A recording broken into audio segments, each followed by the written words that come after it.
Chers frères et sœurs, amis chrétiens, bonjour.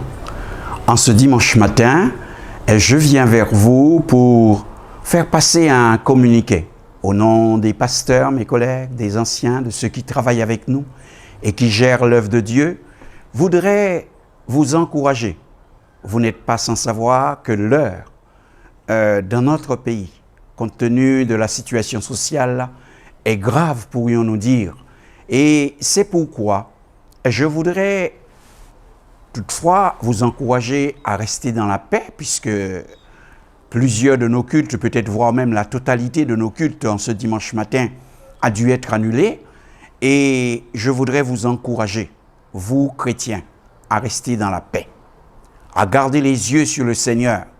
Je voudrais vous inviter à rester dans la situation et en la regardant sans pour autant vous associer à ce qui est pas convenable pour le chrétien et pour la gloire de Dieu. Mais par contre, à entrer dans le combat par la porte qu'il convient d'y rentrer. C'est-à-dire, je vous invite, quand c'est, comme nous indique la parole de Dieu, lorsque l'heure est si difficile.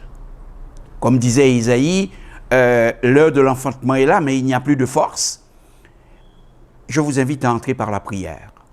Je vous invite à réclamer au Seigneur la sagesse, à lui demander à ce que nos dirigeants, nos syndicalistes, qui accepteront ensemble de se mettre autour d'une table pour parler de comment sortir de la crise, puissent avoir le cœur disposé à accepter les décisions sages, celles qui font évoluer, celles qui poseront des bases pour les lendemains, afin que, ainsi, il y ait un plus et que ce qui était mauvais puisse donner naissance à une chose qui est bonne, une bonne solution, préparant ainsi un socle de travail pour le futur. Priez pour eux.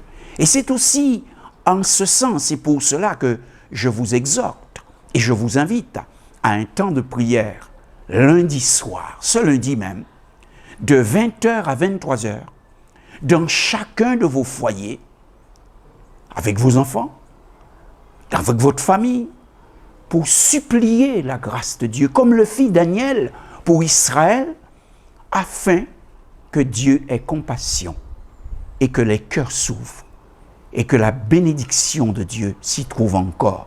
Car au travers de toutes ces choses difficiles, nous devons faire en sorte qu'il sorte quelque chose d'agréable, de spirituel pour le bien de tous. Que Dieu vous bénisse, restez en paix.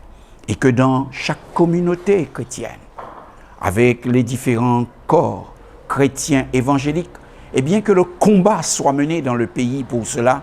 À tous, je souhaite un bon dimanche et je vous invite à rester à votre place comme des sentinelles pour la gloire et à la louange du Seigneur.